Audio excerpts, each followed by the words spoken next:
Hey guys, this is Dr. Brian Adkins with the Adkins Academy. Hey, are you guys ready for the TEAS VII exam? Did you even know that there was a TEAS VII exam coming out? Yeah, it's going to come out later this year. You might want to be ready for that, okay? They're going to increase the chemistry section on there, so you're going to have a lot more application questions. But my students, you can see some of the students in my class right now, they're ready for it, right? We go over lots of chemistry. We go over how to understand it, how to apply it, right? We talk about real clinical, real patient scenarios. With me, you're working with a medical doctor, not Joe Schmo the tutor, okay? So if you're really looking to understand the concepts, really master the material, and really understand how to apply your knowledge, my program is for you. Okay, and so certainly whether it's the TEAS 6 or the TEAS 7, like I say, you still got some time for the TEAS 6 until about the end of the summer or so. So get the TEAS 6 studying in and study preparation in, because we can help you with that. But also we'll be able to help with the TEAS 7 as well. Okay, so take a look at our YouTube channel. Got a new one, Adkins tutorial, so I'm going to do a lot of tutorial videos on there, but also AdkinsAcademy.com. You can also give us a call. My staff is ready to help you out. 301-960-4950. Again, AdkinsAcademy.com and Adkins tutorials. Take a look at that. We'll see you soon. All right, so in terms of protein synthesis here, we have, it all starts with DNA. And so we can take the DNA, right, and we can use it to make more DNA, and so replicate the DNA, right, for mitosis and meiosis. So that's one use of DNA, right? And so the enzyme that makes more DNA is DNA polymerase, right, which we talked about, right? So leading strand, lagging strand, all of that, okay? And obviously we use that to undergo cell division, mitosis, and meiosis, okay? The other option, the other thing that we can do with the DNA is we can use the DNA to make proteins. And so if we use the DNA to make proteins, then that's a totally different process, okay? So we take the DNA, which is nucleic acid, and we transcribe the DNA and make messenger RNA, okay? And so so this process is called transcription. And so we go from nucleic acid to nucleic acid. And so we go from English text to English speech, or vice versa, right? And so we're not changing the language, we're just making a transcript, right? So it's still nucleic acid.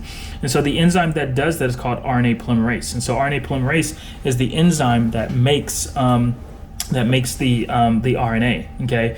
Now the RNA is going to leave the nucleus through a nuclear pore. So we talked about that, the function and the purpose of the nuclear pores, right? But also the nuclear envelope is to protect the DNA and keep things out. But the nuclear pores are to allow for things to come in and out of the nucleus that are needed to come in, okay? So we have the nucleus here with the cytoplasm here, okay? And so the messenger RNA is going to leave the nucleus, go into the cytoplasm, and the signal, right, depending on what gene is being transcribed, the signal will send it either to a free ribosome or to a bound ribosome. That will be encoded within the DNA, within the signal, and we'll kind of explain more of what we mean by that, okay? So let's say that it goes to a bound ribosome, right? Let's go say it goes to a bound ribosome, right? Just kind of one of the most common things that it does, okay? So if it's a bound ribosome, then it's bound to the rough ER. So it's bound to the rough ER, okay? And so at the rough ER, we're going to take this messenger RNA. So here's our messenger RNA. And with that, we're going to read the messenger RNA. These are tRNAs, so transfer RNAs. And these transfer RNAs are going to bind to the messenger RNA, and it's going to read the message from the RNA and basically turn it into an amino acid. And so here are amino acids. And so here's a string of amino acids. And so growing polypeptide chain, okay? And so with that, that gives us the primary linear protein, okay? Now these amino acids, these individual amino acids are held together by peptide bonds. And so that's what we talked about here. And so the peptide bonds are holding these individual amino acids together. Now we went from nucleic acid, which is the messenger RNA, to a protein, right, which is a totally different chemical structure and literally one that needs to be coded for, right? And so it's not just changing the protein or changing the nucleic acid, the nucleotide, it's literally reading the nucleotides and putting in a totally separate chemical molecule, okay? So we'll talk about that.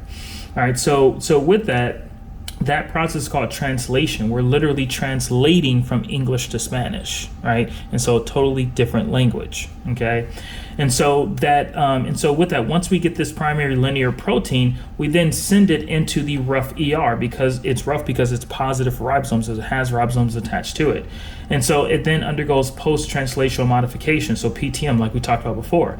And so this is where we get these alpha helices and these beta pleated sheets, right? And these disulfide bridges as well. And so these alpha helices will start to form because of the rotation. So you can see what an alpha helices looks like down here, okay? And this would be more of a beta pleated sheet over here, okay? And so with that, this helps the protein to get its defined structure and therefore its defined function, right, later on, okay? And so these alpha helices, these beta pleated sheets, and certainly even for that matter, I should say, the disulfide bridges. And so the disulfide bridges tend to lock the structure in place, okay? But these alpha helices, these beta pleated sheets, and certainly these disulfide bridges are very, very, very, very, very, very sensitive to pH, right? To lack of water or too much water, right? Very sensitive to temperature, right? And so very sensitive to those things that control our internal structures, right? And so the outside environment, you have lots of heat, you have lots of air, you have lots of water, you have lots of humidity, you have things that you are then taking in and putting into your body, right? Things that you are doing, right? That could increase or decrease your acid level inside of the bloodstream, right? And so you wonder why people die, right? Why? What happened? Well, what happened? This person just died, right? What had an asthma attack, had a this, had a that, had a heart attack, right? This person had, this drug on board or that drug on board. Why? Well, part of it is when you start disturbing the normal structure and the normal homeostasis, right? It starts to denature these proteins. So when we talk about a protein that's actually functional, we're talking it goes into the Golgi complex, and this is where you have protein. So protein packaging, so protein processing, right? So protein processing and packaging, right? And so this is where you start to take this one protein, you put it with another protein, you start complexing the protein. Most proteins are multi-subunit proteins. And so this is where you get into the tertiary and quaternary structure of the protein. So even this is hemoglobin right here, which is an internal protein, but it has 4 subunits, 2 alpha units and 2 beta units, right? And so these proteins and these complexes are very, very, very sensitive to pH, to acid levels, to water levels, to other, electrolytes, to electricity, to other things within the environment, right? And so if these proteins, right, on a molecular level are disturbed, and you have enough of them that are disturbed, then that means that they break down. If they break down, you can't process things. You can't get things inside of the blood and inside of the cell, right? You can't transport things from one location to another, right? If you have neurotoxins that are blocking blocking particular proteins or adhering to particular proteins, then you lose the functionality of these proteins, right? And so on a very molecular level and cellular level, this is how diseases start. Right? And so if you start messing with these proteins because you change their normal environment that they like to operate in, you start to get back to the secondary and even primary structure. So this primary linear protein, think about this as a shoestring, right? So hold a shoestring in one hand and hold the other shoestring in the other hand, right? That's just a linear shoestring. It is not functional. It is not doing anything for you, right? You can try and floss your teeth with it, but it still won't work, right? So it's not functional, right? So the shoestring is only functional when you take the shoestring and you weave it through the shoelaces or the holes in your shoe, right? To then put it into the shoe. But obviously it's still not functional. Would you go and run a marathon with a shoestring with shoes that are not tied? No, right? And so you still have to take that shoestring, you have to tie it up, and then sometimes you got to tie it again, right? To make sure you don't have too many loose ends and things like that, right? So that's where we're talking about that post-translational modification and protein packaging secretion, right? And so you got to make sure that it's functional, it's doing its job, it's ready. But certainly, if you have things that are disturbing that and breaking it apart, then obviously the shoestring is not going to work, right? And so with that, this is how you get these functional globular proteins, okay? And so these are going to be for proteins that will leave the cell. So for proteins that will leave the cell, okay? And so on the other hand, we can have the messenger RNA that will then go to a free ribosome. If it goes to a free ribosome, this is where it will produce the primary linear protein that will then go into the smooth ER. And so it's smooth because it does not have ribosomes attached to it, okay? You'll still go through the secondary, tertiary, and quaternary structure of the protein, but this is going to be for more for things like homeostasis, and so homeostasis, and so lipid metabolism, so more membrane, more lipid components of the cell, but also proteins that will stay in or on the cell. So a lot of times the SCR is going to help with a lot of those functions as well. Okay, all right. So with that, let's take a look here at this. So this is our DNA, right? And so our DNA, and I just took this out of the nucleus just so we can blow it up here and make it bigger. But this is our DNA here, okay? Notice that the DNA goes 3' to 5'. Notice that it's A, T, C, and G. There are no U's in here, so it's A, T, C, and G. There are no U's here, okay? And so with that, we're going to make a copy of the DNA. That is our messenger RNA, right? So our messenger RNA. And so notice that the messenger RNA has A, U, C, and G, right? So A, U, C, and G. Make sure you know that because they expect that you know that for the test, okay?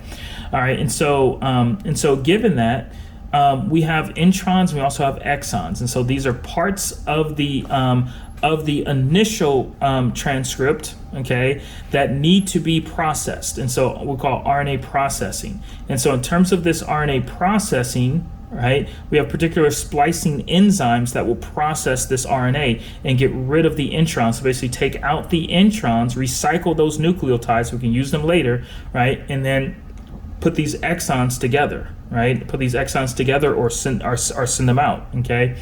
And so what happens is essentially the initial transcript that's made is not what's ultimately going to go to the ribosomes. It must be processed, and so that RNA processing, so that's where we get into the siRNAs and other ones, okay?